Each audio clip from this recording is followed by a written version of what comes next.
late Sunday morning, partly Sunday afternoons. All right, we're gonna just give you the brief rundown and then we'll try to get to the pitches as soon as possible. Let's just introduce ourselves really quick first, starting with Mr. Hey, I'm Chris Straub, I'm a cartoonist. You guys saw me last night with Scott Kurtz. Yeah, you did. Eric Newstetter, if you know me, it's E from Xbox. Been in Xbox a very long time on the Major Nelson podcast. Thanks everyone for coming this morning. I hope you're more awake than I am. All right. My name is Jeff Callis. I work at Penny Arcade. I've been in the video game industry 19 years. So I used to produce video games. I actually am producing the Rain Slick games. So there is a little bit of credibility up here in terms of determining decent games. So the format, the way it works is, at some point I will say get in line. Please don't kill each other. We'll have enforcers standing in the aisles with a mic. Line up behind them. When I say go, not yet. You will have 30 seconds about, plus or minus, to give us your elevator pitch. That's your quick, what makes your game unique, whatever your performance art piece is that you've prepared. And we will give you a yes or no. Go sit down no matter what you got. Halfway through the panel, we will say, okay, everyone who got a yes, get back in line. And then we will maybe ask a few more questions, see if there's anything of more substance besides just your title. And then, based on that, we will figure out first, second, and third place. So, third place, a lovely set of Brood Hollow pins, the Chandra and PA staff pin from Penny Arcade, a medal with a coupon for a dollar amount off at the store, a year gold membership on XBLA, and here's a War Judgment. Second place gets all of that, plus a higher dollar amount at the store, and the now gone merch bin, which is, you can't find. First place gets all of that, plus an actual complete set of the Penny Arcade, including the Gabe and Tycho pins that you can only get from Mike and Jerry.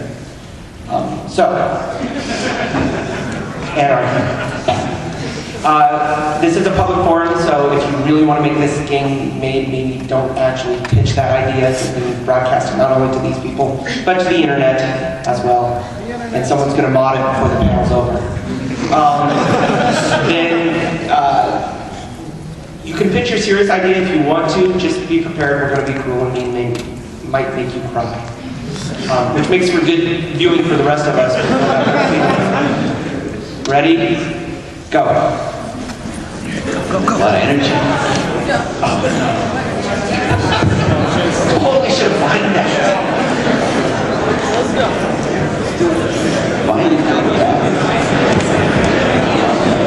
They're fast. All right. Should we start? Yeah, let's go there. All right. Let's go to the right. All right. You're right or not right? You're all right. You. You're you. Tell me what. Go. Okay, so the game's called Colorblind. You start off as a drop of color at the top of the screen. When the game gets to the bottom of the screen in a colored paint can. If you're yellow, you touch a platform that's blue mixed with green, and you can see the green paint can. If you have a different color, you start off with orange, you have to get down to red, you mix with yellow, but if you mix with a different color that's wrong, it turns black, you have to start over. There's 3 modes of Picasso, preschool Picasso, and grayscale. Picasso is timer with lives, you fuck up, you're dead.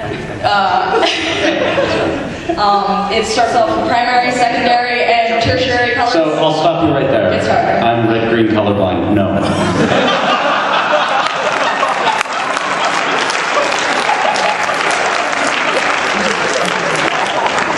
Thanks. Wow, she came right out of the gate with like a pretty decent idea. No. Alright, it's a post-apocalyptic setting. There's no more humans. It's a survival platformer sandbox, and you are a cat. You're an actual cat. You're not an anthropomorphic. Sandbox game and you're a cat? You must survive by continuing your own lineage. Each cat has stats, and your likelihood of survival depends on how well your traits are. For example, mating with another cat of good stats and traits is ideal. Since it increases your chance of producing a strong lineage, the name of the game is Catastrophe.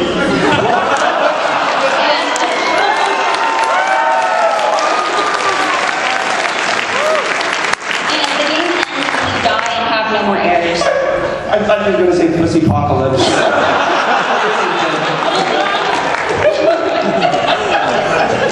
Yes, I say yes. Okay.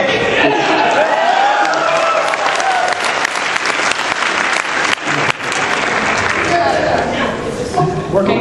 There you go. Okay, so it's a board game, and imagine pandemic, but it's in the United States, and instead of disease, it's divisive social issues like racism and misogyny. And it's the North versus South, and it's called The South May Rise Again.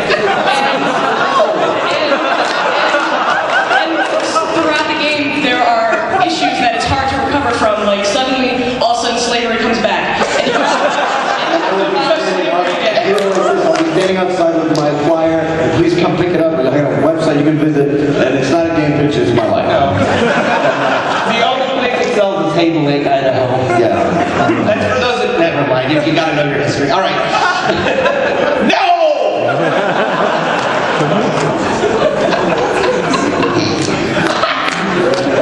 Don't you underground movement to try to bring the South back. Bringing this to a publisher.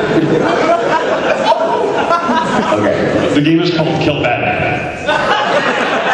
Okay. First-person shooter, multiplayer. One person's Batman, everyone else is henchmen. And if you kill Batman, you become Batman. You get all of the equipment of That's not how Batman. Batman works. Yeah. Are you not familiar with the mythos? But Batman is stronger, so you need to run and kill everyone You else. would have to go kill your own parents. Well, this sounds like elementary school. We can all be Batman. But one person can be Batman at a time. You just run around and kill everyone else. But if you get killed, you become a henchman again. No. Yeah. Can you shoot him? Yes, you hang them upside down. You decapitate them. No. This game is a reverse RTS. We're all used to starting off. We have to build stuff up from the ground, and eventually you build cool stuff. This game, you start out with absolutely everything completely built. One small problem, none of it works.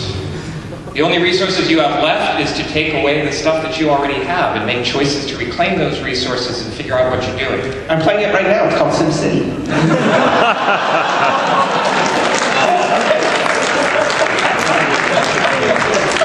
A couple of different ways you can win. You can also, the landscape changes as you reverse build everything, and you can win by points or you can win by taking people over. It's interesting. Yeah. You have nothing? No. All right. Yeah, you get it. Yeah. We'll flush it out. A reverse RTS. All right, my idea is to have a two-player card game based on fantasy football. So the way it works is there's two phases to the game. There's two phases to the game. The first phase is the drafting phase, where you have a series of cards to choose from that are players and also reaction cards. And the players will be kind of funny. We'll have like caricatures. So like Ben Roethlisberger will be a caricature of him, like slipping a Mickey into a girl's drink or something like that. Or something along those lines. I take my guess back. But anyway, so you draft your deck of players and reaction cards. Then you play 4 quarters or 2 halves of football based on those decks. And you play player cards. No, and then you had me, but now I'm thinking Michael Vick and Bad and... No, yeah. Here's my pitbull card. Here's my concussion card. It's not going to work. Okay. It's an adventure exploration game. You have a blank map that you fill in as you leave from a center point. And the world is randomly generated for each person, so it's unique to you. And the further you get away, you start running into fewer and fewer towns and cities, but everything gets harder and you start getting better stuff that you can buy and craft. And you can share your world. It's Minecraft. But it's Get to the pun. Get to the part where this is a joke. It's supposed to be kind of like Skyrim, except everything, instead of going to different places already leveled to you, exploring further out, finding new places that are unique to you gets progressively more challenging, and you eventually start needing to share. They're unique to me, but they're bugged and I can't go through I them. was going to say, you go visit every person who's going to play your game to customize it to their personal preferences. No, it's not. You don't customize it. It is created. And That's so easy to program. It's just fractals, dude. No. We're really mean this morning. All right. Hey, shut up. Okay. Title is Damsel RPG. So the game starts off with the princess being captured by an evil king and locked in a tower, standard video game setup. Then she breaks out of her cell and sets out to assassinate the king like she's been trained to do her entire life. Her name is Alexis. The game is a top-down Zelda-esque dungeon crawler for Mac, PC, and tablets. My name is John. I'm a programmer. I need an artist. I have business cards.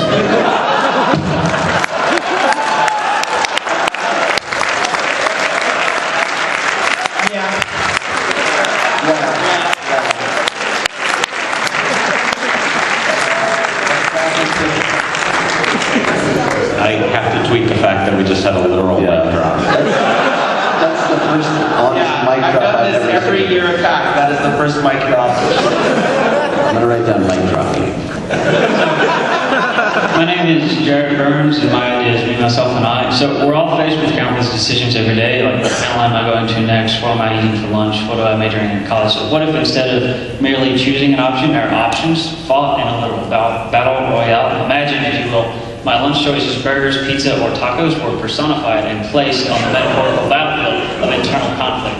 The choices then fought to the death while you, the battlefield itself, manipulate the terrain and set and activate traps in an effort to ensure victory for your preferred choice. So you want to play a game that's your real life but a lot more violent? Sure. I got real life, but with a heart. I don't want a game where I see tacos and a sandwich fight. On a plate that I control. Wait, corn or flour? There is a product you can purchase that you can see this happen, but it's not a game. It's a game show? No. It's a reality show. No. Guys, sorry. Next person to drop the mic, the mic. buys Did it break? Oh, no. Okay, no more dropping mics. It was just comedic effect, but apparently It was only funny once. someone might lose a toe. Just saying. Alright. Okay, a counter-terrorist action puzzle game centering around time travel. Okay. Every mission will require you to do something like prevent an enemy from executing a hostage, but you'll have a short time limit, like 2 minutes. You can take actions for 2 minutes before the hostage dies, then you can go back in time to the very start and act cooperatively with the earlier aspect of yourself to accomplish your goal. Oh, it's Ghost Trick, Ghost Recon. Like you can walk out through a door and open it, and go back in time and go through the door the other you opened. You can time us. I want to play this though. Okay. Yeah, you may have to time us. What are we calling this? Second round. Is the name Time Crisis taken? I don't know. Your design's good. Your marketing department sucks. No, okay, second round.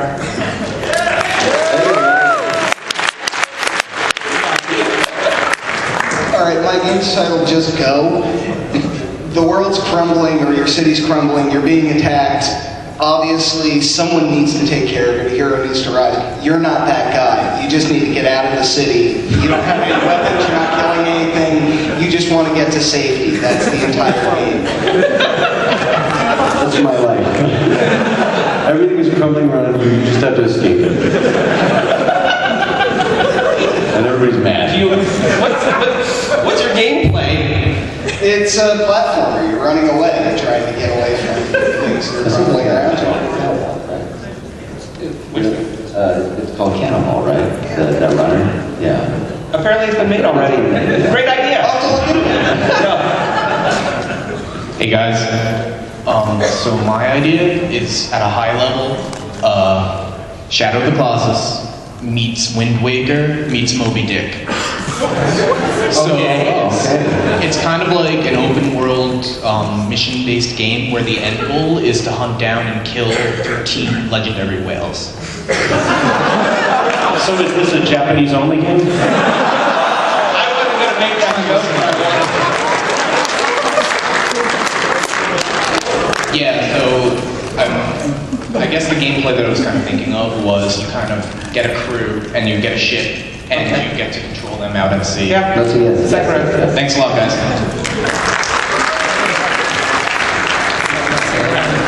Okay, bear with me. All right, Sonic the Hedgehog meets Spider-Man Shattered Dimensions meets Tango and Cash. All right, through Eggman shenanigans.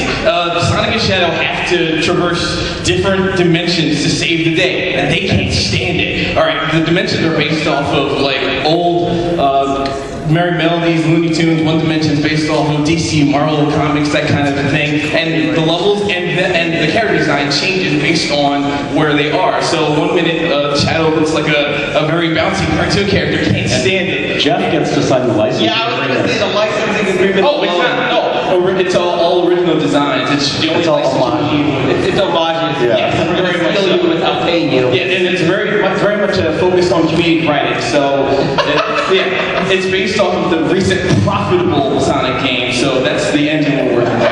But we really want to focus and give I'm talking like Portal level comedy we're talking about here. We got to at least get the man we got today.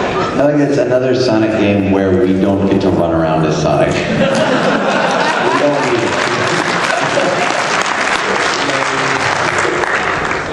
All right, so my game is kind of the new Prince of Persia meets Thief. The premise is you're the most beautiful person in the world, and you have a handler who helps you out, and your handler's gone missing. And so you decide you're going to set out to find your handler, but you have to avoid your mobs of adoring fans. You have to avoid obstacles like mirrors, in which you'll become temporarily transfixed, which, would allow your adoring fans to catch up to you. Now, your adoring fans won't kill you. They're your adoring fans, but they'll slow you down. You'll get hungry. You'll be grumpy. I'll tell you, it's a bad thing. I'm in trouble with the premise. The most beautiful person in the world actually notices their handler's missing and goes, let me help you out. I'll help you out. The title of the game is Chris Stroud's Big Day Out. Yes.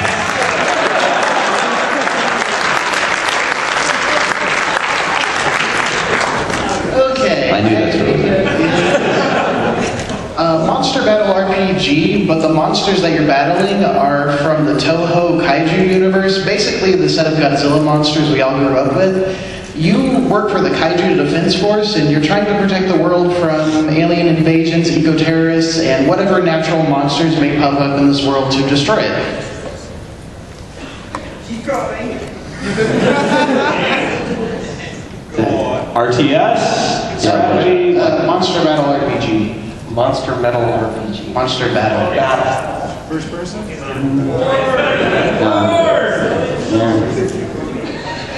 Hold on, so you want to make Pokemon with the Godzilla license? Yes! I mean, you've already done Pokemon. Do you want to go back to that? I am in Wrestling War, it's horrible. No, the game's good, but they're doing it to torture me. No. So a lot of survival horror games are kind of obsessed with violence against this external enemy.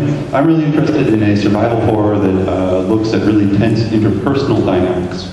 And what better place to do that than like the fast food service industry? We make something called the Lord of the Fries.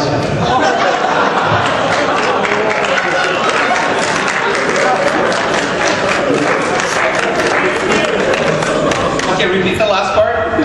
The title. The title. The Lord of the Fries. Lord of I think we have to. Lord of the Fries. Hold on, you've been prepping for this panel, and that was the pun? This is going to kill. Lord of the Fries. What if they're old beef talon fries, the good ones? Do you ever send somebody through the next round just to torture them because you know it was just a pun? It's like, No.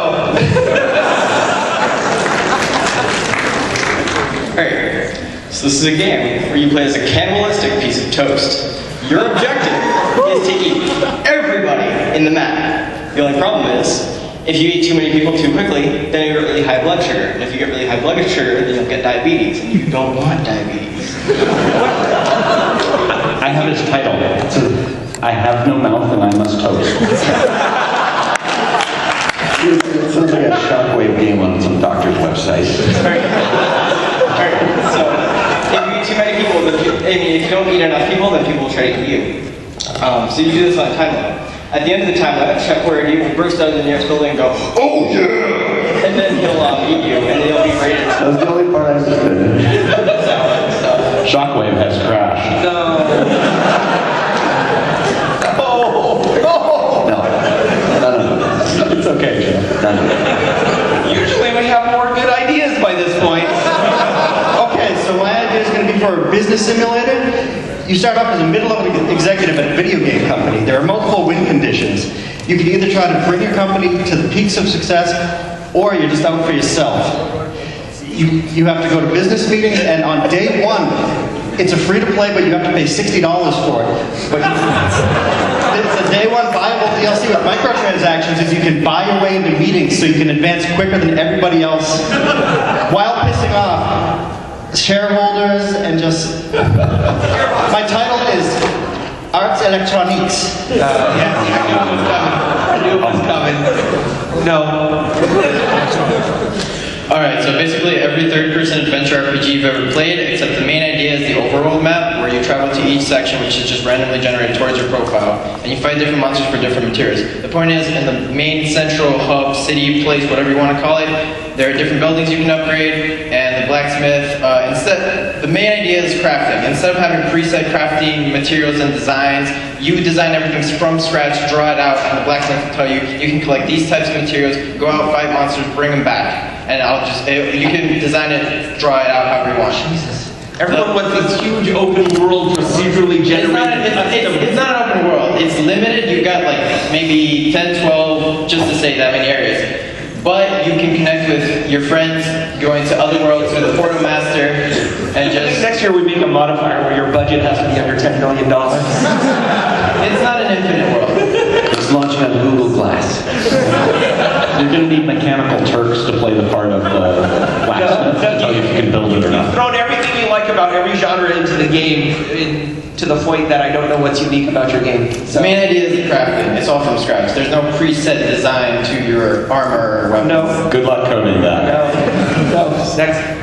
So my idea is an RPG, but we're trying to appeal to different markets. So we're going to you start out as just a hipster who's a foodie, but then you try to become like a food critic, and so you like rise through the levels of being a food critic, and you get published in better and better newspapers and stuff, and you can move to better cities. Is that the level progression of a hipster? Oh yeah, yes. You go from like disliking everything to telling people. So they go from hating everything to getting paid to hate everything. Precisely. It makes a lot of sense. So like I worry though that people won't quite get the game, right? So like, so what I was thinking we could have some like celebrity appeal. So I was thinking we would just buy the title Mike Tyson's Eat Out. I don't really like the combat in the game. I like the rest of this. Mike Tyson's Eat Out? It'll appeal to like old school gamers and hipsters, and hipsters. Oh, it's going to appeal to a completely different graphic. That's what buy it based on the title alone. I have no idea that Okay, well, second round, let's say yes. We will.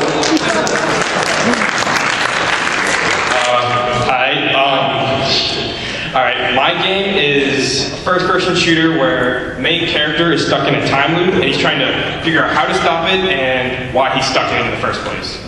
And that's it. That's all I got. I was thinking about that.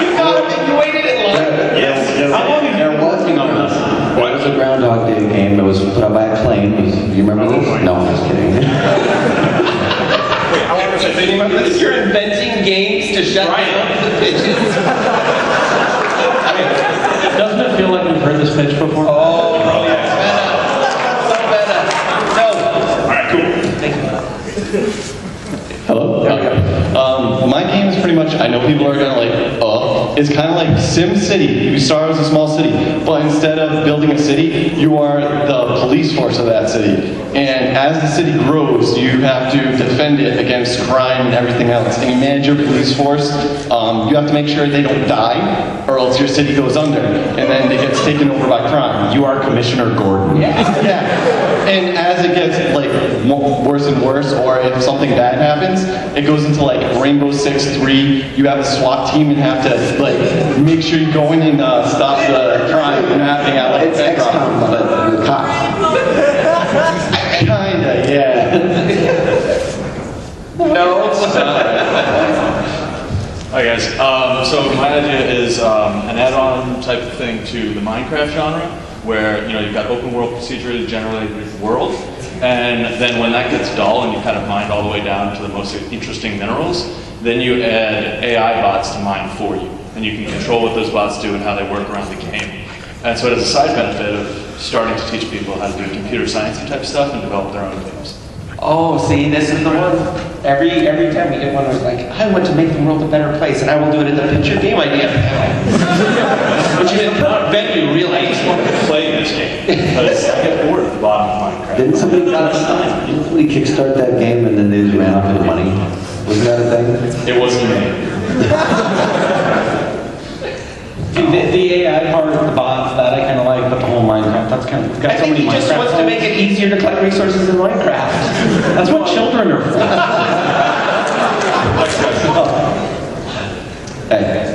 Okay, so the idea is an arcade-style racing game where the engine noise and music is replaced with dubstep. No. Thank you very much. What's the title? Hear from the other two judges. I'm sorry. Yeah, good title would have fixed it. Okay. Dub Racer. No. No. All right. Let's go. The game is called Witch Tale. You're playing as the three witches from Macbeth, the Shakespeare's play, and the goal of the game is to ruin people's life. The more life you ruin, the more powerful you are. You can start ruining a town, a bigger town, city, bigger city, country, bigger country. Eventually, you ruin the life of the whole world, and your mission is fulfilled. You ruin people's life by spreading rumors, Because when I think of witches, I'm like, wow, their rumor ability is really where they're gonna get me. Yeah, I know people like. They don't actually turn you into a toad. They just go, I heard that guy's a toad. That's where you go. I'm not a toad. Yeah, exactly. Okay. Yeah.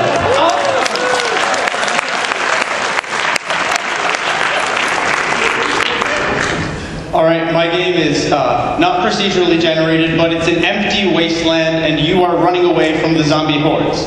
They will pursue you, you will lose no matter what. You run around and you find a settlement of people who are also alive. And you can choose to either try to fortify it, build weapons, get people armed, and try to fight off the zombies for a while, or you can choose to run away. You get better by, your score increases because this is unwinnable, you can only have a score. You either get better by killing zombies and that increases your score a lot, or if you run away, the longer you survive, that gets better. And it multiplies together at the end to give you your final score. And the title is? Zombie Run. Holy crap, zombies. Run. See, it's a played out genre. Zombies are the new Nazis. It's too many zombie games, and I kind of like some of the fortification, but I think I kickstarted that game already, to be honest. It's too DayZ-ish. It doesn't make itself different somehow. So, I was waiting for the funny pun. Alright, so you know when you stand up, how you have to like de-wrinkle your shirt? I like where this is going. Yes. Your character stands up and then, oh, shirt's wrinkled. Gotta de-wrinkle it. It's on touchscreen, you gotta like smooth it out. Or this all the time. Feet quad controls, you're like, I can't do it. I can't de-wrinkle it. It's called de-wrinkle your shirt.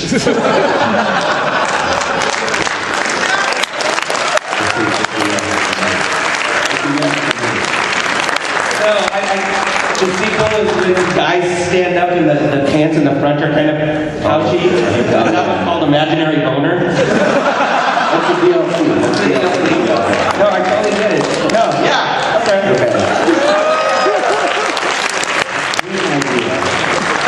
I don't know a pun, but the game is called The 100-Year Second. It's based on a Twilight Zone episode called The Kind of Stopwatch, where a guy finds a stopwatch that will freeze time temporarily. I wanted one of those as a teenager. So, if you've seen the episode, he goes to rob a bank and then the watch breaks and everyone is frozen in time and he like freaks out and he goes to fix it. So the game takes place immediately after that moment and he spends 100 years relative to him finding the pieces to fix the watch. It's a type of action-adventure side-scrolling thing. But if everyone's frozen, who's exactly stopping you? He has to learn how to fix the watch. He has to learn how to fix the watch. It's a game about coping with loss and righting wrongs and things like that. But because it takes 100 years relative, you come back to the spot where you broke the watch at the very end of the game, unfreeze time, and die. The gameplay is like you going to the library and reading Watch Repair. Like some people who are mute to the power of the watch or something. You don't know where the watch came from. There's got to be some origin behind it, right? Some mystical being. I don't care. I just want to fix that damn thing. And you got to go out and do it. It's 100 years, man. I really like the Twilight Zone timer. That guy. It's interesting. Okay, watch. Okay. All right. Twilight Zone watch. Next round. All right.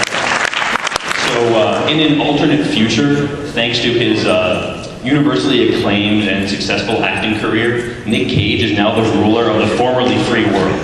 You have to go. Yes. You got me. Okay. Thank you.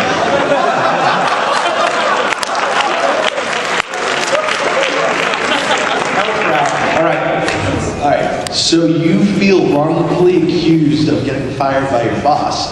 So you have to stalk him and figure out which car is his so you can slash his tires. His name's name is Tire Slasher Pro. This sounds very personal. Not too personal. I mean, so you have to avoid the cops while you're in the parking lot. He's only worked his way up to Tire Slasher Amateur. There's a whole leveling system, yeah. Tire Slasher Pro. Like the boss gets thicker tires. Who exactly is funding your professionalism in this occupation? Do you get sponsors? Like Goodyear? Go get the Michelin Guide. He's like the boss. I just, It's a Wii game. No other Alright.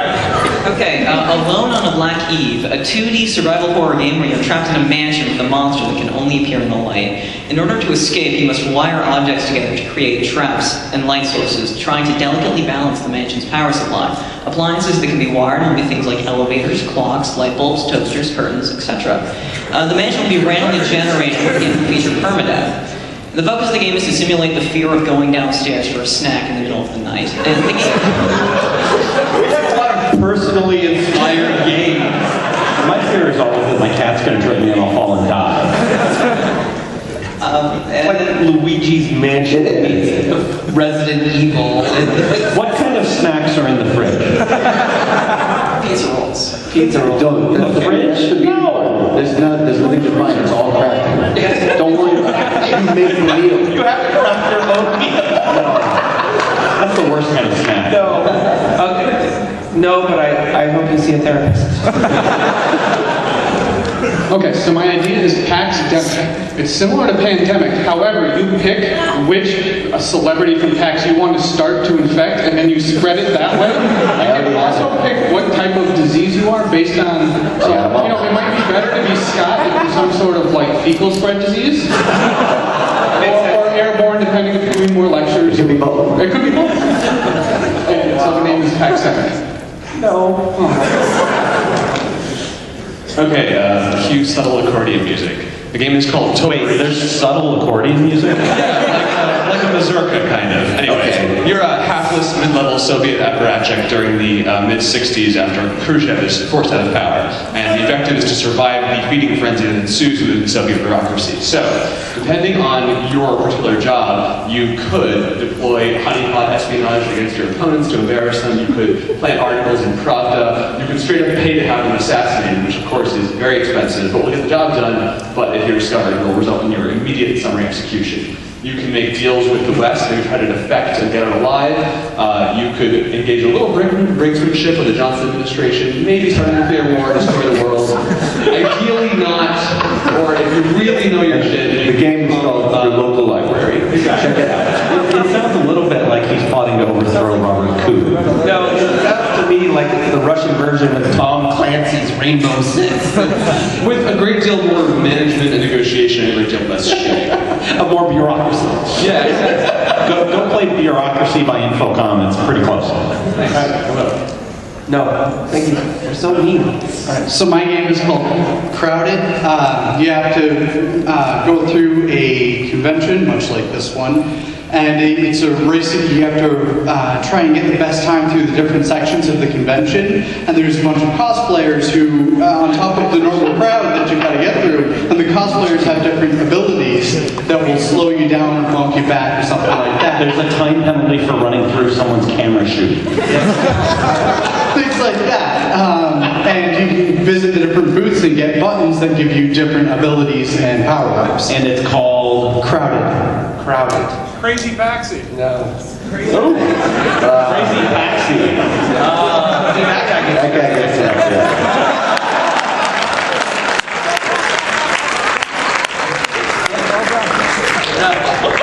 No! Oh, I live this game! Yes, my idea is for a live-action obstacle course modeled after the Super Mario franchise.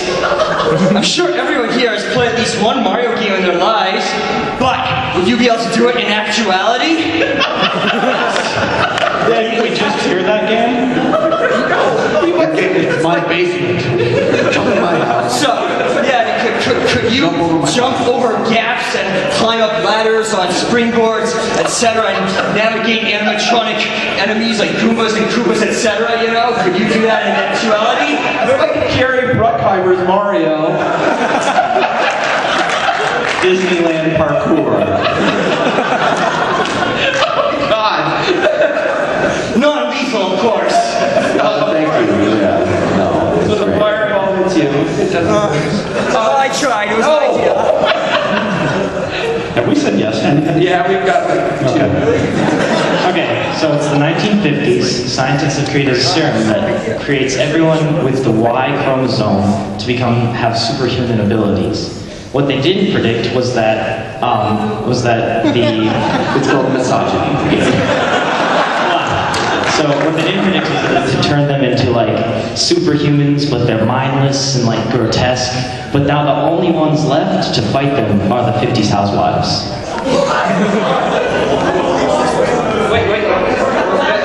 Just imagine, close your eyes and imagine. 50s housewives fighting a horde of zombies. What is going wrong with this panel? I thought it was great. I think Jeff was trying to say no. Alright, so have you ever played Rocksmith? Yeah. It's like you use your own guitar, you play, and it actually teaches you on like kind of Rock Band. My idea is like the same thing but with piano. And it's unlike Rock Band 3, you actually learn piano. Piano? It's called You're the Piano Man. There's only two other people who know who Billy Joel is. The audience, it's just getting younger. So you just want to plug your piano into your console and learn to play instead of learning from a human? Well, yeah, you have to pay for it. You still have to buy a piano. For him, the cost country measure to cut out that's the middleman, the piano teacher. All right, we're going to do 3 more minutes. I'm gonna put my mustache on first. Getting ready. Anyway, my idea for a game is it is a, what's it called? A sci-fi RPG in which you play in third person, and the concept is that the combat system, you design your characters' combos and such that they do, and whenever you're at base, you can custom design a combo depending on what character you have, it's like what weapons you have to play. So you can tell your character to have, let's say, a knife and a pistol, and you can have a combo where you, I don't know, stab someone in the knee and then shoot them in the head, whatever you want. It can be any custom combo you want. Blah, blah, blah, blah, blah. I'm holding a mustache up above my mouth, which has no relevance to what I just pitched. And blah, blah, blah to you, sir. I've already said I'm staring at this mustache. It's holding up to his face. Why? No. I really was hoping for a mustache-based game. I would. All you have to do is set it as like a steampunk thing, and then we would have been like, oh. Well, actually, there is steampunk in it. Because it's sci-fi, you have steampunk. No. Hi, my game is in the style of an old school platformer with progressive exploration, a la Super Metroid.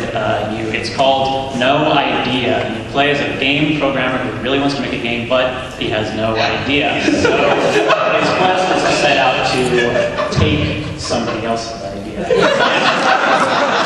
He's just...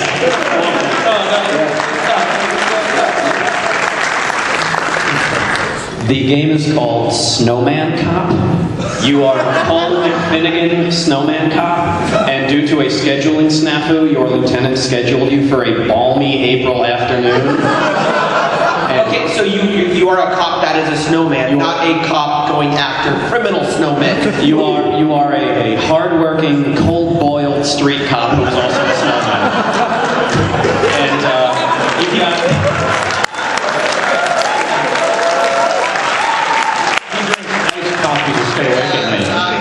Funny you bring that up. You've got 2 meters. You've got a melt meter that slowly diminishes in the hot sun, and then you've got what I call a frosty justice meter. So if your hell meter is starting to... Yeah, you had me a cold one. I felt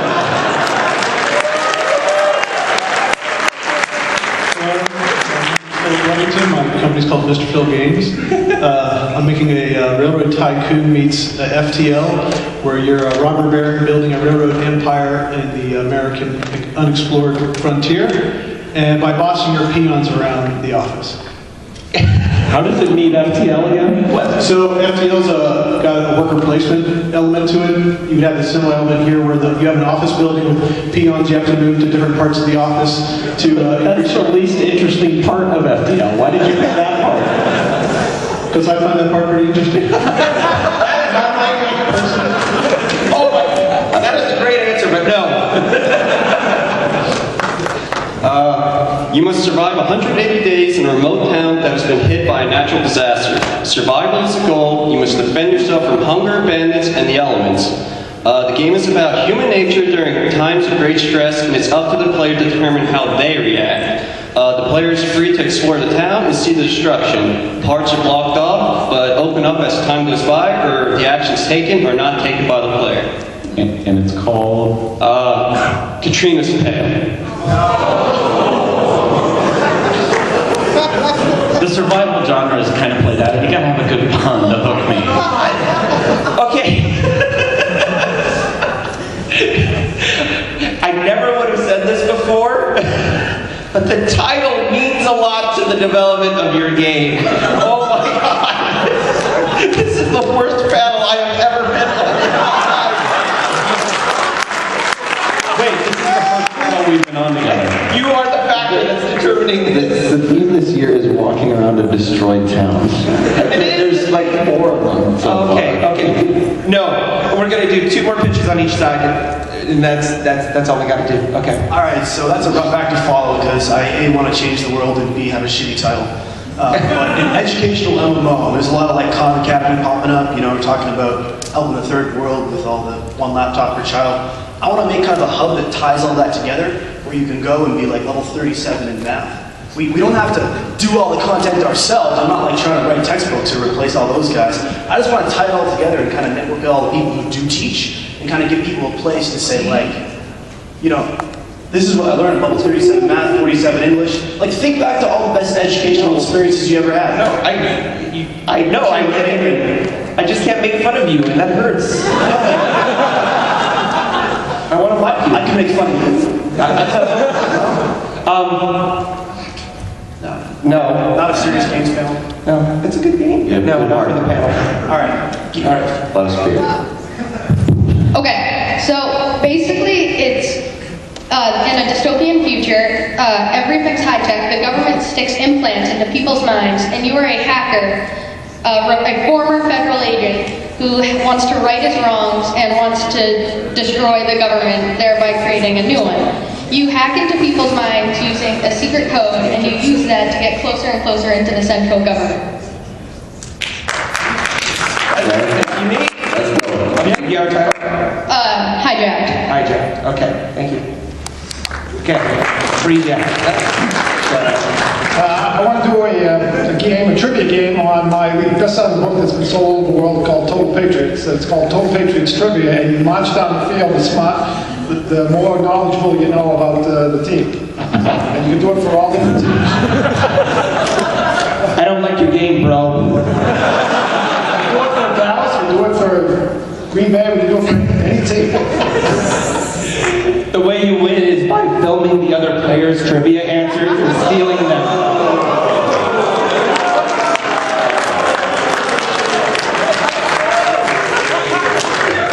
I should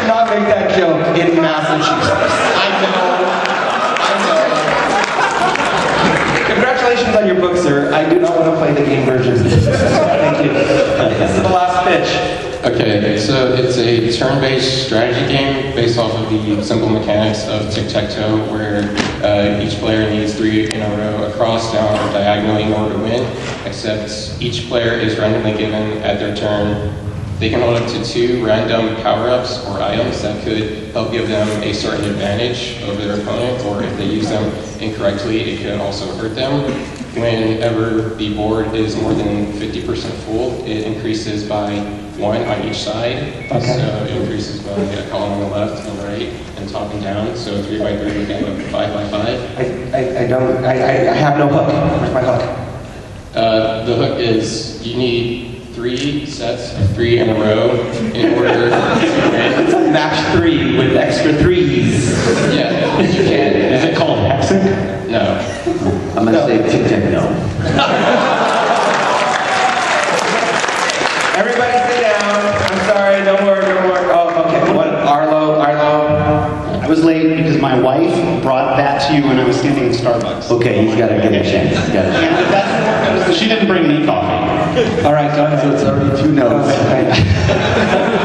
All right, so 15, 20 years ago, I'm a little older, I was big into the new VR headsets that were coming out, but they were crap, they never took off. But now we've got the Oculus Rift coming along, and I started thinking, what sports games could we play with a headset? The only one that made sense to me was soccer, because you don't have to take a bunch of different positions.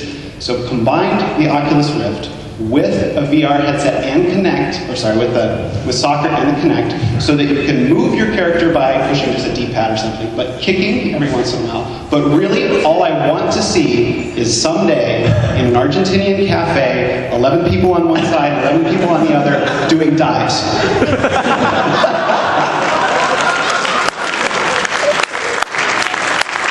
only problem is we watch that for 90 minutes and then it ends in a tie. It's a no-win game. All right, so everyone who got a yes, get back in line. Jerry!